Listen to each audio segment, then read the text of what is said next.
Hello students, कैसे हैं आप। उम्मीद करता हूं कि आप स्वस्थ, सजग, क्रियाशील और बहुत ही बढ़िया से होंगे। आइए आज की वीडियो में हम लोग एक बहुत ही महत्वपूर्ण पाठ पढ़ने के लिए प्रस्तुत हैं और वह पाठ है जो आपके बोर्ड एग्ज़ाम के लिए भी बहुत ही महत्वपूर्ण है। इम्पोर्टेंट क्वेश्चन की तरफ हम लोग ध्यान देंगे क्योंकि पाठ आपके समक्ष है। शिक्षा, जिसको लिखा है जे कृष्ण मूर्ति ने। शिक्षा जो पाठ है जिसके लेखक जे कृष्ण मूर्ति हैं और इससे क्वेश्चन निश्चित रूप से परीक्षा में आने की संभावना है। और शुरू करने के पहले हम एक ध्यान पर केंद्रित करते हैं। शिक्षा के अंतर्गत ध्यान क्या है? तो ध्यान मन के अंदर की वह ज्योति है जो क्रिया के मार्ग को आलोकित करती है और यही ज्योति प्रेम की वास्तविक अस्तित्व से व्यक्ति को अवगत कराती है। चाहे वह प्रेम किसी से व्यक्तिगत हो या किसी समाज के प्रति या देश के प्रति या फिर वैश्विक समाज के प्रति हो। तो यह आपका पवित्र ध्यान हो गया। अब हम पाठ की तरफ चलते हैं। पहला अनुच्छेद है, यदि आपने कभी आपसे यह पूछा ... अनुच्छेद समाप्त होता है कि कहीं ज़्यादा कठिन तो नहीं। इस प्रत्येक अनुच्छेद का हमने निष्कर्ष निकाला है और ये पाठ पूरी तरह संक्षिप्त में आपको समझ में आ जाएगा। ऑब्जेक्टिव हो चाहे सब्जेक्टिव हो, इसके माध्यम से आप सारे प्रश्नों को हल कर सकते हैं।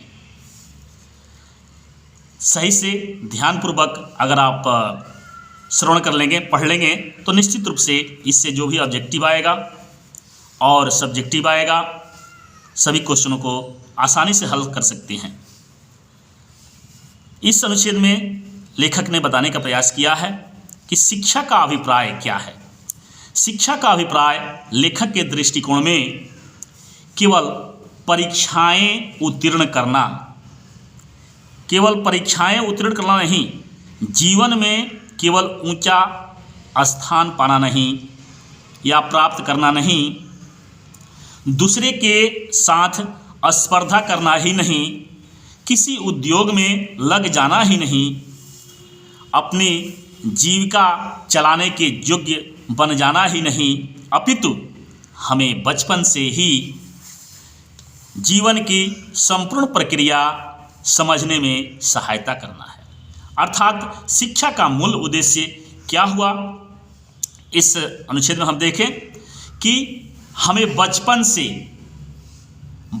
से ही जीवन की संपूर्ण प्रक्रिया समझने में सहायता करना ही शिक्षा का मूल काम है।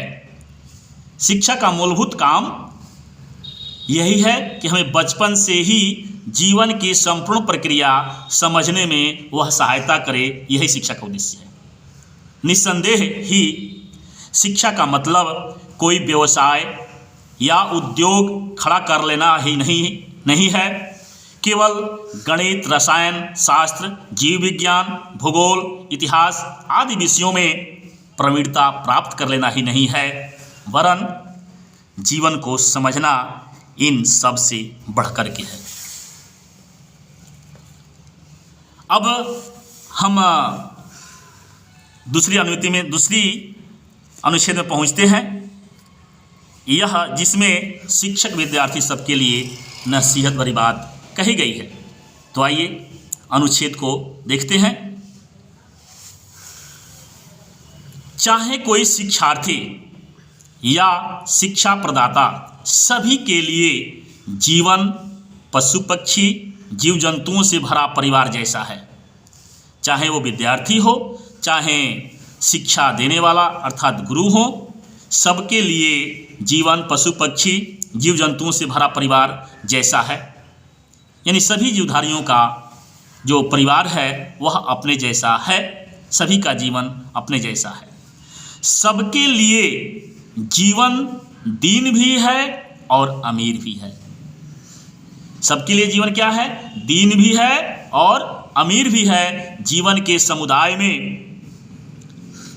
ईर्ष्या, जीवन के समुदाय में ईर्ष्याएं, महत्वाकांक्षाएं, वासनाएं, सफलताएं, विफलताएं, भय, चिंता, उत्साह इत्यादि आती हैं। ये जीवन के समुदाय के अंतर्गत आने वाली ये सब स्थितियां हैं। मनोविकार भी कह सकते हैं। महत्वाकांक्षाएं हैं, ये भी मनोविकार है। वासनाएं हैं, ये भी मनोविकार है। मनोविकार के परिवार में ये सारे आ सकते हैं। मन के अंदर चलने वाली ये भावनाएं हैं।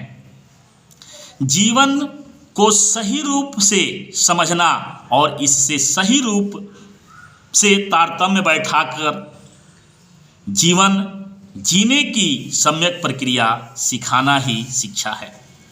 यहाँ आप कोट कर सकते हैं कि किस तरह से जीवन शिक्षा का मुख्य उद्देश्य क्या है। आप कोट कर सकते हैं कि सम्यक जीने की सम्यक प्रक्रिया सिखाना ही शिक्षा है। जीवन की सम्यक प्रक्रिया को सिखाना ही शिक्षा है, न कि परीक्षा पास करना और पास करके व्यवसाय प्राप्त करना, तदनुपरांत शादी विवाह करके बच्चा कर यंत्रोत खड़े रहना। तो आपने देखा कि जीवन को सही रूप से समझना और इससे सही रूप में तारतम्य बैठाकर जीवन जीने की सम्यक प्रक्रिया सिखाना ही शिक्षा है। शिक्षा का मतलब यही हुआ कि जीवन में हम जीवन को सही ढंग से समझें और जीवन के साथ सही तारतम्य बैठा करके जीवन में आगे बढ़ें। इस तरह की भावना का विकास यदि हो जाता है तो शिक्षा का वही उद्देश्य होता है, न कि परीक्षा पास करना और पास करके व्यवसाय ढूंढ लेना और उसके बाद शादी विवाह करके यंत्रोत खड़े रहना। आशा है ये टॉपिक आपको समझ में आ गई होगी। बहुत ही इंपॉर्टेंट है, शिक्षा का उद्देश्य इसमें बताया गया है। अगले अनुच्छेद में हम चलते हैं कि क्या होगा डॉट डॉट देख रहे हैं, अर्थात जीवन का लक्ष्य। इस अनुच्छेद में लेखक ने बताने का प्रयास किया है कि जीवन का लक्ष्य क्या है। तो जीवन का लक्ष्य नौकरी या व्यवसाय प्राप्त कर शादी विवाह कर माता पिता बन जाना ही नहीं है। यानी आमतौर पर ये सामान्य जीवन में चलता है कि हमारा लक्ष्य हो जाता है नौकरी प्राप्त करके शादी विवाह करके यंत्रोत खड़े हो जाएं, पड़े रह जाएं, लेकिन यह शिक्षा का उद्देश्य नहीं है। लेखक के अनुसार यह शिक्षा का उद्देश्य नहीं है कि हम नौकरी प्राप्त करके व्यवसाय प्राप्त कर लें, शादी विवाह करके और माता पिता बन जाएं और यंत्रोत खड़े हो जाएं। यह शिक्षा हमें सिखाती नहीं है। नहीं, हमें आरामदायक काम कर लेना ही शिक्षा है, बल्कि शिक्षा स्वयं ही क्षीण होने, बल्कि यह शिक्षा का उद्देश्य न होकर के क्या होगा, स्वयं क्षीण होने का कार्य होगा। अर्थात हम स्वयं क्षीण होने की तरफ अग्रसर हो रहे हैं अगर यह कार्य हम इस कार्य को रूप दे रहे हैं। अब हम चलते हैं अगले पेज में। तो आइए अब हम अनुच्छेद 4 की तरफ अग्रसर होते हैं। अनुच्छेद 4 में मुख्य रूप से शिक्षा का उद्देश्य इसमें भी स्पष्ट किया गया है। शिक्षा का क्या उद्देश्य है लेखक ने बताने का प्रयास किया है। जे.बी. कृष्णमूर्ति जो कि बहुत ही उदात्त भावनाएं लेकर के हमारे सामने प्रस्तुत हैं और आपके लिए भी एक अद्भुत ज्ञान उपलब्ध करा रहे हैं जीवन को सफल बनाने के लिए। तो उद्देश्य के संदर्भ में क्या कहते हैं कि ढेरों उपाधियां प्राप्त कर नाम के आगे पीछे ढेरों उपाधियां प्राप्त कर नाम के आगे पीछे संबोधनात्मक चिन्ह लगाकर गर्वान्वित होना शिक्षा नहीं है, बल्कि शिक्षा का अभिप्राय आपके अंदर उस मेधा का उद्घाटन करना है, उस मेधा को जागृत करना है जिससे आप भय और सिद्धांतों की अनुपस्थिति में स्वतंत्रता के साथ समस्त समस्याओं का हल खोजने में पारंगत हो सके। शिक्षा का उद्देश्य ऐसे पवित्र मन का निर्माण करना है जो किसी भी महत्वाकांक्षा, चाहे वो आध्यात्मिक हो या सांसारिक हो, से दूर रहकर मेधावी हो।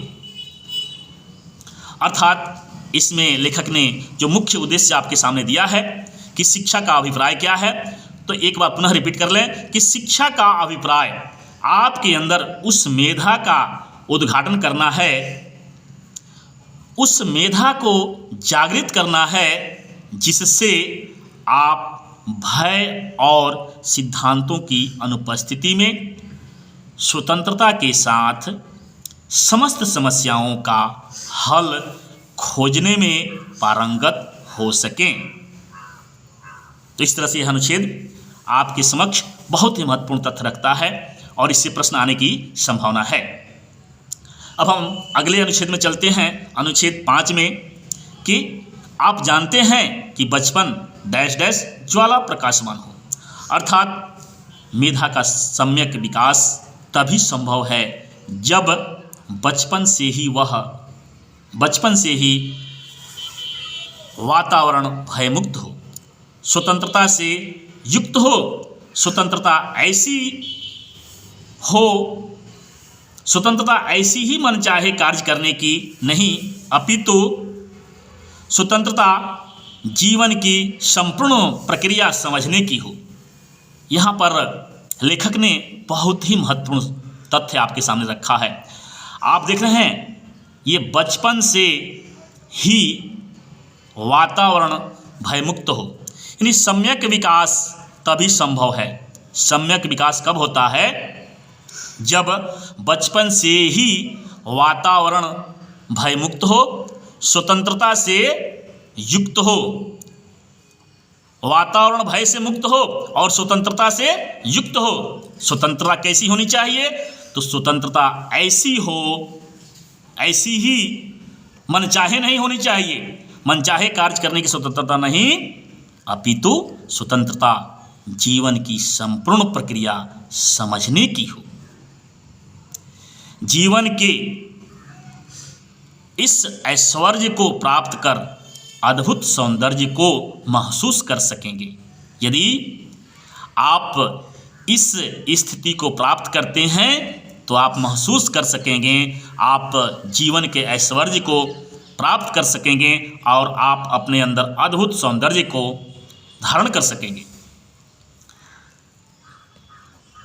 आपके अंदर सामर्थ्य पैदा होगा कि किसी भी सड़े हुए समाज के खिलाफ एक आदर्श मानव की भांति सत्य की खोज कर सकेंगे।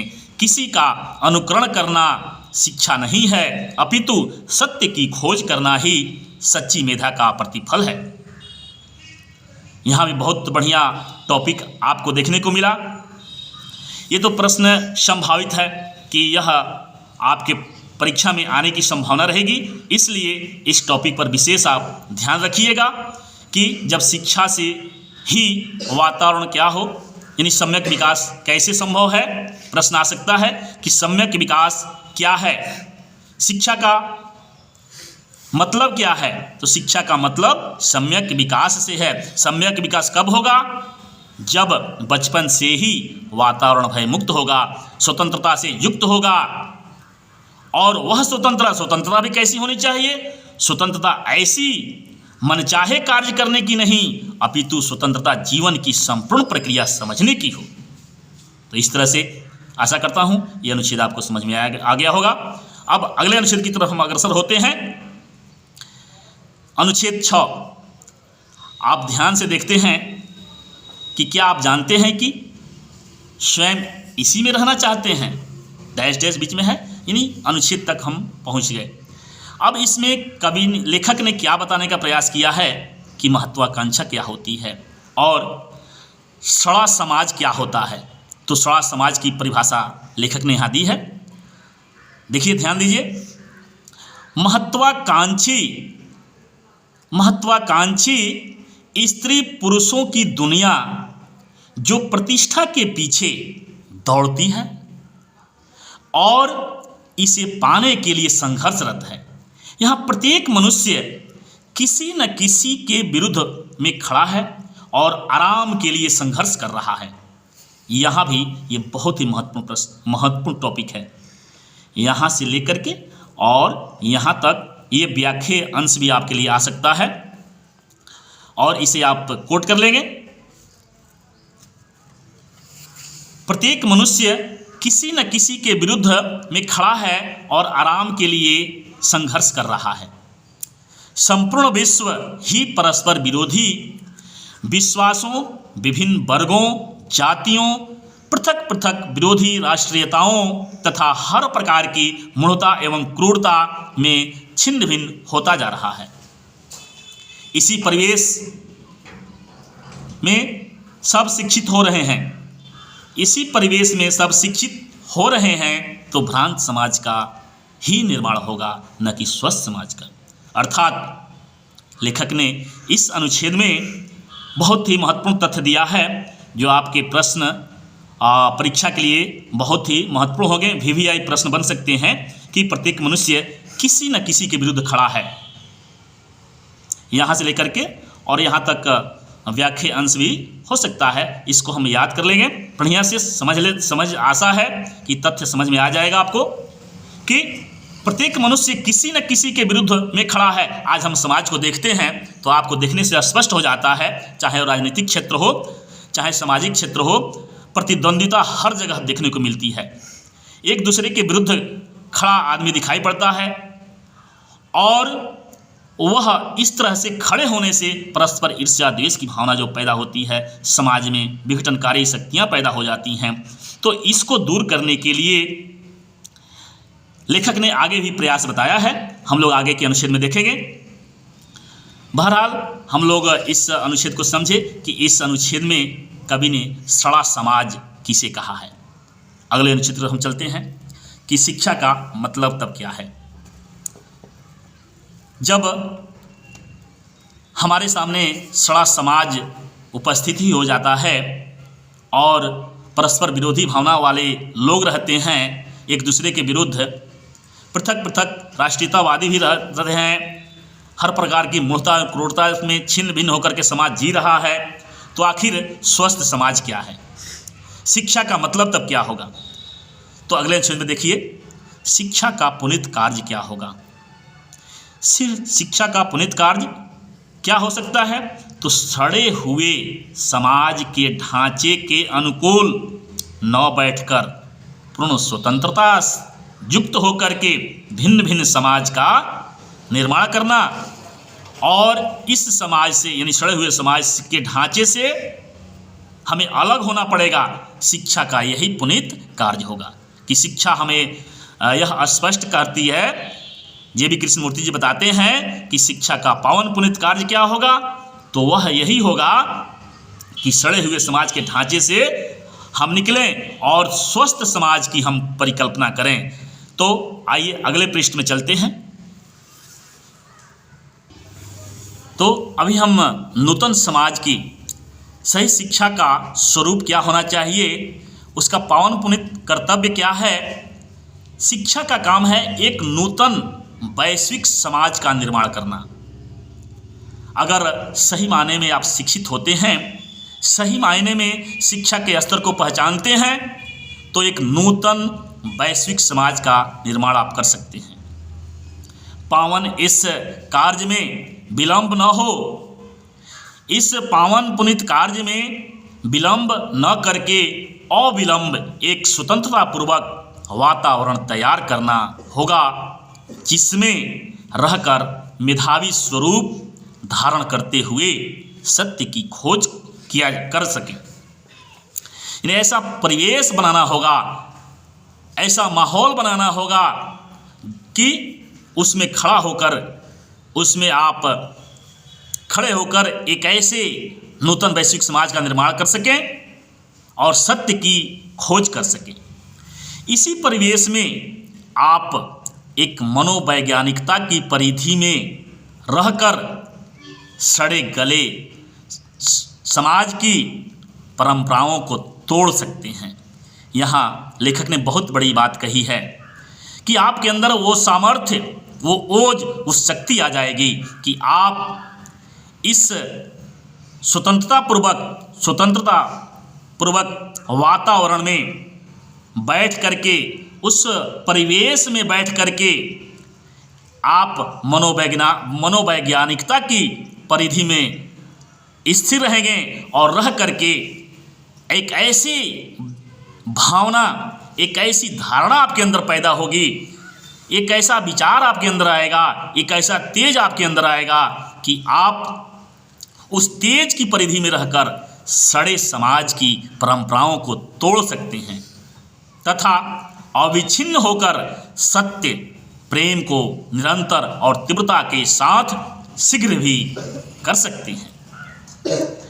भय मुक्त समाज मानवता के लिए खतरा बन रहा है। आज का वर्तमान समाज आप देख रहे हैं कि अधिकांश जगह चारों तरफ ये देखने को मिल रहा है कि समाज भय मुक्त होता जा रहा है। कहीं कोई गलती कर रहा है तो उसको इशारा करने के लिए प्रयास भी नहीं किया जा रहा है, चाहे वह कहीं भी समाज में देखने को मिल रहा है। लोग डर जाते हैं, क्यों? सुरक्षा को लेकर के डर जाते हैं। तो इस तरह से भयमुक्त समाज हुआ, भय युक्त समाज हुआ, जिसको हम भय मुक्त करने के लिए हम प्रयासरत रहेंगे। और वह भय मुक्त समाज कैसे बनेगा? तो यही स्वतंत्रता पूर्वक वातावरण तैयार करके और मनोवैज्ञानिकता की परिधि में रह करके। तो भय मुक्त समाज का निर्माण तभी संभव हो सकता है जबकि हम सदैव तत्पर रहें। सदैव तत्पर रहने का विकास हम करें अपने अंदर, और शिक्षा का उद्देश्य तभी सार्थक हम कर सकते हैं। अर्थात यहाँ पर शिक्षा का पवित्र कार्य, शिक्षा का पावन पुनीत कार्य हमें देखने को मिलता है कि हम अविच्छिन्न होकर के, यानी स्वतंत्र होकर के सत्य, प्रेम को निरंतर और तीव्रता के साथ शीघ्र भी कर सकते हैं। भय युक्त समाज मानवता के लिए खतरा बन रहा है, इसलिए भय मुक्त पावन पुनीत समाज निर्माण के लिए सदैव तत्पर रहने का विकास करना ही आजकल शिक्षा का पवित्र कार्य है। तो इस तरह से आपने इस अनुच्छेद में देखा कि शिक्षा का पावन पुनीत कार्य क्या है। अगले अनुच्छेद में हम चलते हैं। इसमें भी ऐसे प्रश्न हमारे सामने आएंगे कि वह परीक्षा के लिए बहुत ही महत्वपूर्ण होंगे, और इसमें सबसे महत्वपूर्ण प्रश्न आपके सामने आएगा। ध्यान से श्रवण करेंगे, ध्यान से देखेंगे समस्या कैसी है, ज्वलंत समस्या है, और उसका समाधान भी कैसे होगा, आपके सामने चुनौती भी कैसी आएगी। इस अनुच्छेद में आपके सामने ये प्रश्न आएगा, और एक ऐसा प्रश्न भी आएगा जो हो सकता है निश्चित रूप से आपकी परीक्षा में वो प्रश्न आ सके। तो आइए अनुच्छेद पर ध्यान देते हैं। विश्व में पहले से अराजकता विद्यमान है। पहले से अराजकता विद्यमान, आज का संपूर्ण विश्व नाश की ओर अग्रसर हो रहा है। विश्व में पहले से ही अराजकता विद्यमान है, ऐसा मान करके देखा जाता है। अगर वैश्विक समाज में आप देखें, आप अनुभव कर सकते हैं कि अंतर्राष्ट्रीय स्तर पर किस तरह की परिस्थितियां पैदा हो रही हैं। चाहे वो चाइना हो, चाहे रूस हो, चाहे अमेरिका हो, किस तरह के विरोधी भावनाएं पैदा हो रही हैं और किस तरह से वैश्विक समस्या सामने आ रही है। तो लेखक ने उसी की तरफ इशारा किया है कि आज का संपूर्ण विश्व नाश की ओर अग्रसर हो रहा है। इस ज्वलंत समस्या का समाधान, इस ज्वलंत समस्या का समाधान करने वाला कहाँ से आएगा? कौन होगा? आप इसका उत्तर क्या होगा? उत्तर यही होगा, लेखक महोदय कहते हैं कि लोग उत्तर में यही सामने आएगा कि वह दूसरा कोई नहीं होगा, अपितु आप में से ही कोई व्यक्तित्व बन करके उभरेगा और भारत वैश्विक समाज की अगुवाई करेगा और फिर यह जगत गुरु बनने की तरफ अग्रसर भी होगा। तो यह पवित्र कार्य की जिम्मेदारी की जवाबदेही लेखक महोदय आप में से ही किसी को सौंप रहे हैं कि आप में से ही कोई व्यक्तित्व ऐसा उभर करके आएगा समाज में, आप में से ही कोई व्यक्तित्व समाज की अगुवाई करेगा, आप में से ही कोई व्यक्तित्व बन करके उभरेगा जो वैश्विक समाज की अगुवाई करने में अग्रसर होगा और एक नूतन वैश्विक समाज की कल्पना करके रहेगा। फिर यह जगत गुरु, उसी के आधार पर हम जगत गुरु की पदवी भी प्राप्त कर सकते हैं, जो कि हमारी क्या है, एक तरह से पुरातन धरोहर है। और पुरातन धरोहर जो होता है, हमारी जो अपनी संपदा होती है, उसको संरक्षित करना हमारा परम दायित्व होता है।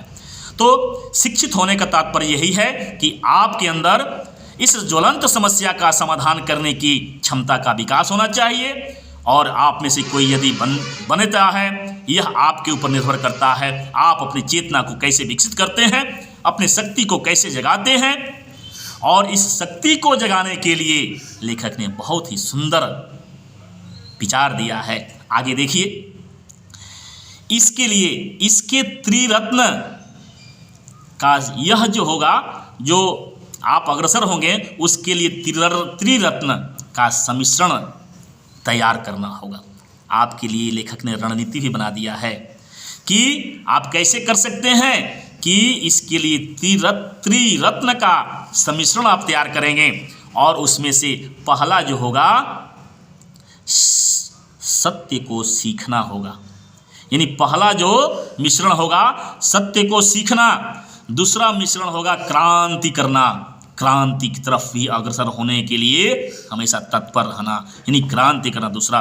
तीसरा प्रेम करना, अर्थात आपके अंदर ये भी भावना होनी चाहिए कि जब हम क्रांति के लिए अग्रसर होते हैं तो प्रेम भी करना हम समझेंगे। अगर कोई समाज उस तरह की परिस्थितियाँ आती हैं तो इसके बिना हमें आगे बढ़ने में कठिनाई भी होती है। तो 3 मंत्र हुए, सत्य को सीखना, क्रांति करना और प्रेम करना। तीनों त्रिरत्न हैं और इनके मिश्रण करके आगे बढ़ना होगा, यह लेखक महोदय बताते हैं। एक संपूर्ण मानव बनने हेतु संकल्पित वही होगा। यहाँ पर लेखक महोदय संपूर्ण मानव की परिकल्पना करते हैं, अर्थात संपूर्ण मानव कौन हो सकता है। बहुत ही सुंदर तथ्य लेखक महोदय ने प्रस्तुत किया है। जो भगवान के स्वरूप को धारण कर लेता है संपूर्ण मानव कहलाता है। तो लेखक ने यहाँ पर बहुत ही अच्छा कोट किया है और इसे ध्यान देने की बात है कि संपूर्ण मानव बनने के निमित्त हमें क्या करना पड़ेगा। तो कहते हैं कि संपूर्ण मानव बनने हेतु संकल्पित वही हो सकता है। कौन हो सकता है? जो महत्वाकांक्षी नहीं हो। उसके अंदर विशेषता क्या होनी चाहिए? जो महत्वाकांक्षी नहीं हो, परिग्रही नहीं हो। परिग्रही का मतलब संग्रह करने की उसके अंदर क्षमता न हो, संग्रह करने के प्रति उसका मिजाज आगे बढ़ता ना जाए, संग्रह करता न हो वो। अति संग्रह न कर्तव्य, साहित्य में भी कहा गया है अति संग्रह न कर्तव्य। उसी को लेखक महोदय ने बताने का प्रयास किया है कि उसे महत्वाकांक्षी नहीं होना चाहिए, परिग्रही भी नहीं होना चाहिए, और जो आत्म सुरक्षा से चिपका नहीं हो, तथा वही मानवता का पुरोधा नूतन विश्व का निर्माण करने में सक्षम हो सकेगा। अर्थात लेखक ने बताने का प्रयास किया है कि वह व्यक्ति जो संपूर्ण मानव बनने के निमित्त अग्रसर हो रहा है वो उसे कैसा होना चाहिए? उसे महत्वाकांक्षी नहीं होना चाहिए, परिग्रही नहीं होना चाहिए, उसे आत्म सुरक्षा से चिपका भी हुआ नहीं होना चाहिए। ये 3 विशेषताएं उसके अंदर होनी चाहिए। तो जिस तरह से त्रिमूर्ति त्रिरत्न यहाँ देखने को मिला, उसी तरह से एक संपूर्ण मानव के लिए भी लेखक महोदय ने त्रिरत्न यहाँ दिया है कि वही संपूर्ण मानव बन सकता है जो महत्वाकांक्षी नहीं हो, परिग्रही नहीं हो, आत्म सुरक्षा से चिपका नहीं हो। तो वही मानवता का पुरोधा नूतन विश्व का निर्माण करने में सक्षम हो सकेगा। वह किसी वर्ग जाति का, समुदाय का, धर्म का नहीं, अपितु मानवतावादी धर्म का रक्षक होगा। यानी वह जो संपूर्ण मानव होगा, कैसा होगा? वह संपूर्ण मानव किसी भी वर्ग जाति का नहीं, किसी वर्ग जाति का, समुदाय, धर्म का नहीं, अपितु मानवतावादी धर्म का रक्षक होगा। जो आपके सामने एक चुनौती है, यानी लेखक महोदय एक चुनौती प्रस्तुत कर देते हैं कि एक समाज की सबसे बड़ी चुनौती है कि आप में से कौन इस चुनौती को स्वीकार करता है कि संपूर्ण मानव बनने के निमित्त जो संकल्पित होगा उसको महत्वाकांक्षी नहीं होगा, वह परिग्रही नहीं होगा, वो आत्म सुरक्षा से चिपका नहीं होगा। और फिर कैसा होगा? वह वर्ग जाति समुदाय धर्म से भी नहीं, वह मानवतावादी धर्म का रक्षक होगा। वर्ग जाति समुदाय धर्म का रक्षक नहीं होगा, किसका रक्षक होगा? मानवतावादी धर्म का रक्षक होगा। जो एक आपके सामने चुनौती है। प्रश्न आ सकता है कि चुनौती क्या है? चुनौती क्या है? तो इसका उत्तर आप अच्छी तरह से लिख सकते हैं। और एक चूहा को चुनौती स्वीकार करना कैसे शोभा देता है, एक चूहक चुनौती कैसे स्वीकार करता है, आप उदाहरण ले सकते हैं महाभारत और रामायण से। लव कुश जो कि मर्यादा पुरुषोत्तम राम के द्वारा छोड़े गए अश्वमेध यज्ञ के घोड़े को चुनौती समझ करके पकड़ लेते हैं। तो आपको रामायण के अंश से सबक लेना चाहिए, महाभारत के अंश से सबक लेना चाहिए, और वर्तमान परिवेश में जो वर्तमान हमारा इतिहास है स्वतंत्रता संग्राम, उससे भी आप सबक ले सकते हैं। आपके सामने उदाहरण प्रस्तुत है। रामायण से लव कुश जिस तरह से अश्वमेध यज्ञ के घोड़े को चुनौती समझकर पकड़ते हैं और राम की पूरी सेना से युद्ध करना पड़ता है और बड़े हिम्मत के साथ चुनौती का सामना करते हैं, विजयश्री भी हासिल करते हैं, उसी तरह से आप भी बन सकते हैं। अभिमन्यु एक बड़ी चुनौती को लेकर के उपस्थित होता है और अपने दमखम से एक नई जोश ऊर्जा के साथ नए रूप दिखाते हैं। यह भी आप समझ सकते हैं। वर्तमान परिवेश में इतिहास के आईने में आप भगत सिंह को, चंद्रशेखर आज़ाद, सुखदेव, स्वामी विवेकानंद से सीख ले सकते हैं कि किस तरह से उन्होंने वैश्विक समाज के सामने चुनौती स्वीकार करके और नया इतिहास लिखने का काम किया। तो इस तरह से यह अनुच्छेद आपके अंदर एक बहुत ही सत्य प्रस्तुत किया है और इसमें निश्चित रूप से आपको प्रश्न परीक्षा में जरूर आएंगे। बहुत ही महत्वपूर्ण तथ्य है। आइए आगे अगले अनुच्छेद हम लोग चलते हैं। अनुच्छेद 9, 10 और 11 ये छोटा छोटा अनुच्छेद है जिसमें आप लोगों को मैंने समेटने का प्रयास किया है, मुख्य तथ्य को आपके सामने लाने का प्रयास किया है नोट के द्वारा। सीखना मनुष्य का जीवन स्वयं उसका गुरु है। कहते हैं सीखना एक क्रिया है, सीखना मनुष्य का जीवन स्वयं उसका गुरु है। हर गतिविधि से सीखने का काम चलता रहना चाहिए। अर्थात लेखक के यहाँ पंक्ति के कहने का तात्पर्य क्या है कि युवा वर्ग या हर व्यक्ति, कोई भी व्यक्ति शुरू से अंत तक सीखते रहता है। सीखने की प्रक्रिया निरंतर चलती रहती है और हम में से, आप में से हर व्यक्ति अपने लिए गुरु है। लेखक के कहने के अनुसार हर व्यक्ति स्वयं अपना गुरु है। वह हर गतिविधि से सीखने का काम कर सकता है और यह गतिविधि हमेशा सीखने का काम उसके अंदर चलाते रहती है। आप महसूस कर सकते हैं, खुद आप महसूस करते हैं और महसूस कर भी सकते हैं, प्रयोग भी कर सकते हैं कि आपके साथ कोई घटना घटित होती है, उससे आप जरूर शिक्षा लेते हैं। आपके सामने कोई घटना ऐसी घटित हो जाती है जो आपको नसीहत दे करके ही जाती है। तो इस तरह से मनुष्य अपने जीवन के साथ होने वाले घटनाओं से सबक लेता है।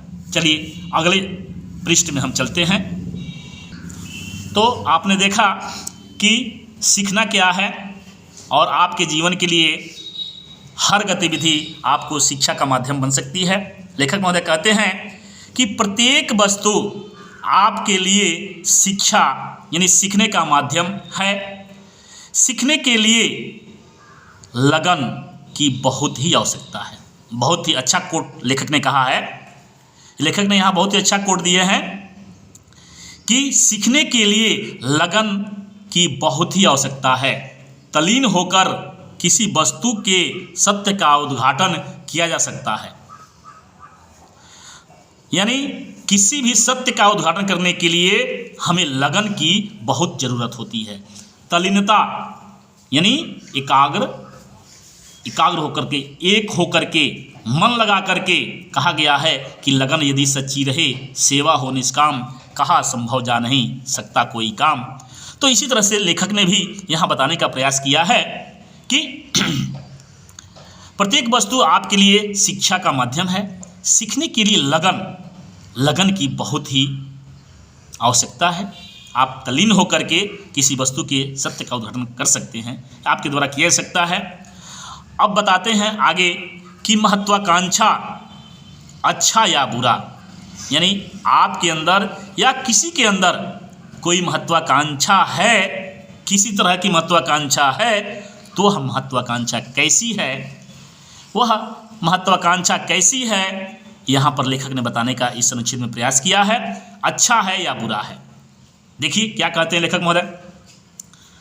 महत्वाकांक्षी व्यक्ति अपना दुश्मन स्वयं ही बन जाता है, क्योंकि वह अपना लाभ हानि, बड़े स्वप्न को पूरा करना, दूसरे को नीचा दिखाना आदि में संलग्न होकर अपना व्यक्तित्व निम्नतर करता जाता है। यह हरास उसे महसूस नहीं होती, महत्वाकांक्षाओं के बीच युद्ध हमेशा चलते रहता है, फलतः यह अच्छा नहीं है। अर्थात महत्वाकांक्षी होना किसी के लिए अच्छा नहीं होता है। अब क्यों अच्छा नहीं होता है? क्योंकि वह क्या करता है, केवल सिर्फ अपना ही लाभ सोचता है। वह केवल अपना ही लाभ सोचता है, चाहे उससे किसी को हानि हो चाहे कुछ भी हो, लेकिन वो सबसे पहले वो अपना लाभ सोचेगा। फिर वह किसी को हानि भी पहुंचा सकता है। बड़े स्वप्न को पूरा करना उसका उद्देश्य होता है। महत्वाकांक्षी जो होता है वह बड़े स्वप्न को लेकर के आगे उतरता है और उसे पूरा करना चाहता है। इसके लिए वह नीति पर भी अनीति पर भी सब तरह से चलना चाहता है। इसलिए वह इसके तहत दूसरे को नीचा भी दिखा सकता है, दूसरे को चोट भी पहुंचा सकता है, दूसरे को व्यथित भी कर सकता है, यानी दूसरे को किसी तरह से हानि पहुंचा सकता है अपने महत्वाकांक्षा को पूर्ण करने के लिए। तो इस तरह से वह जो कार्य करता है तो वह सोचता है कि मैं अच्छा करता हूं, लेकिन यह गलत है, बल्कि वह इन संकीर्णतावादी विचारधाराओं में पढ़ करके संलग्न होकर के अपना व्यक्तित्व निम्नतर करता जाता है, अपना व्यक्तित्व का स्तर घटाते जाता है। यह ह्रास उसको महसूस नहीं होता, यह ह्रास उसको महसूस नहीं होती। लेकिन क्यों नहीं महसूस होती? क्योंकि वह महत्वाकांक्षाओं के बीच बड़ा आनंद अनुभव करता है।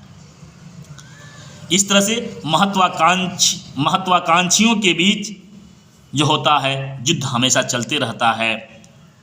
एक महत्वाकांक्षी है, दूसरा महत्वाकांक्षी है, तो दोनों महत्वाकांक्षी जब टकराते हैं तो उनके बीच युद्ध चलता है, युद्ध होता है। जैसे आपके सामने वैश्विक समाज में देखने को मिल रहा है, देखने को मिला भी कि किस तरह से दो देशों के बीच टकराव होता है और अपनी महत्वाकांक्षा बढ़ाने के लिए रूस भी क्या करता है। तो आप देखे हैं, आप महसूस किए होंगे कि अपनी महत्वाकांक्षा बढ़ाने के लिए रूस भी यूक्रेन पर कैसे दबाव डालता है, किस तरह से युद्ध के लिए उसको थोप देता है और यूक्रेन भी पीछे नहीं हटता है, इधर से अमेरिका सहयोग करता है और वह युद्ध महीनों चलता है लेकिन उसकी कोई सीमा नहीं रहती है। तो इस तरह से महत्वाकांक्षियों के बीच युद्ध हमेशा चलते रहता है। चाहे वो चाइना को ले लीजिए, चाइना की स्थिति वही है, पड़ोसी देशों के साथ अपनी महत्वाकांक्षा को बढ़ाने के लिए वह युद्ध से पीछे हटने को नहीं सोचता है।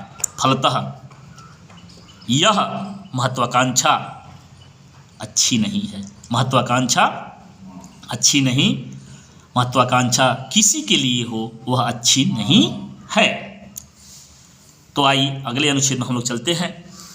अनुच्छेद 12, 13, 14। इसमें आपके सामने मुख्य तथ्यों को रखने का मैंने प्रयास किया है। महत्वाकांक्षा सहजता किए बिना, महत्वाकांक्षा सहजता किए गए पवित्र कार्य में नहीं। कहते हैं, लेखक महोदय प्रस्तुत करते हैं कि क्या सहजता से जो कार्य किया जाता है उसमें महत्वाकांक्षा होती है? महत्वाकांक्षा किसमें किसमें होती है? तो कोई कार्य कैसे कर सकता है? कार्य करने की तरीके का रूप लेखक महोदय ने यहाँ देने का प्रयास किया है। कहते हैं कि जो स्वाभाविक रूप से यानी सहजता से किसी कार्य को तल्लीन होकर करते हुए आनंदानुभूति महसूस करता है तो वहाँ पर महत्वाकांक्षा की परिस्थिति नहीं होती है। अर्थात आप समझ गए होंगे कि जहाँ पर स्वाभाविक रूप से कार्य किया जाए और सहजता के साथ तल्लीन होकर के आराम से कार्य किया जाए, किसी तरह का दबाव न हो, स्वच्छंद वातावरण में कार्य किया जाए तो वहाँ आनंद की अनुभूति होती है, आनंदानुभूति होती है। और इस परिवेश को, यदि इस परिवेश में कार्य होता है तो कोई यह कार्य संपादित करता है तो उसे महत्वाकांक्षी नहीं माना जाएगा, वहाँ पर महत्वाकांक्षा की परिस्थिति नहीं मानी जाएगी। फिर नूतन विश्व का निर्माण, लेखक ने नूतन विश्व के निर्माण की भी परिकल्पना की है कि कहते हैं कि जब हम नए समाज, नूतन विश्व के निर्माण के लिए पवित्र मन से संकल्पित होकर विद्यालय में बच्चों के बीच होते हैं तो वहाँ कोई महत्वाकांक्षा नहीं होती, वहाँ कोई प्रतिस्पर्धा नहीं होती, बल्कि पूर्णतया स्वतंत्र वातावरण में पूर्णतया मानसिक एवं आध्यात्मिक क्रांति होती है। अर्थात लेखक महोदय वर्ग में चलने वाले पठन पाठन की प्रक्रिया पर उदाहरण देते हैं और कहते हैं कि कोई भी जब शिक्षक, कोई भी गुरु संकल्पित होकर विद्यालय में बच्चों के बीच जाते हैं तो वहाँ कोई महत्वाकांक्षा उनकी नहीं होती, कोई प्रतिस्पर्धा उनकी नहीं होती, बल्कि पूर्णतया वह स्वतंत्र वातावरण में पठन पाठन वहाँ होता है, पूर्णतया मानसिक एवं आध्यात्मिक क्रांति होती है। तो ये प्रश्न आ सकता है कि पूर्णतया मानसिक और आध्यात्मिक क्रांति कहाँ होती है? इसका उत्तर आपको इसमें मिल जा रहा है। संपूर्ण क्रांति में समर्थ व्यक्तित्व। अंत में लेखक ने यह बात रखी है अपनी कि संपूर्ण क्रांति में वही अग्रसर होता है जिसे समग्र क्रांति महसूस होती है, जिसे कोई महत्वाकांक्षा नहीं होती, जो सर्वत्र निर्भय होता है, जो सत्य की खोज में परंपराओं को आड़े आने नहीं देना चाहता। ऐसे व्यक्तित्व संपन्न मानव महामानव होते जो बहुतों में कुछ ही होते हैं।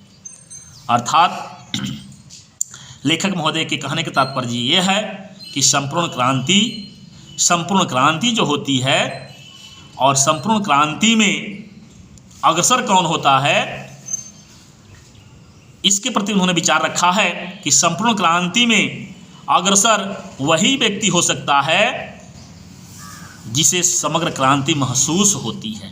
समग्र क्रांति जिसे महसूस होती है, जिसे कोई महत्वाकांक्षा नहीं होती, जो सर्वत्र निर्भय होता है, जो सत्य की खोज में परंपराओं को आड़े नहीं देना चाहता। तो इस तरह से वह व्यक्ति कैसा रूप हो जाता है, महामानव का रूप हो जाता है, वही संपूर्ण व्यक्तित्व हो जाता है और वह व्यक्ति मर्यादा पुरुषोत्तम की तरह से, मर्यादा पुरुषोत्तम राम की तरह से सद्गुणों से भरा हो जाता है और वह क्रांति के लिए सफल होता है।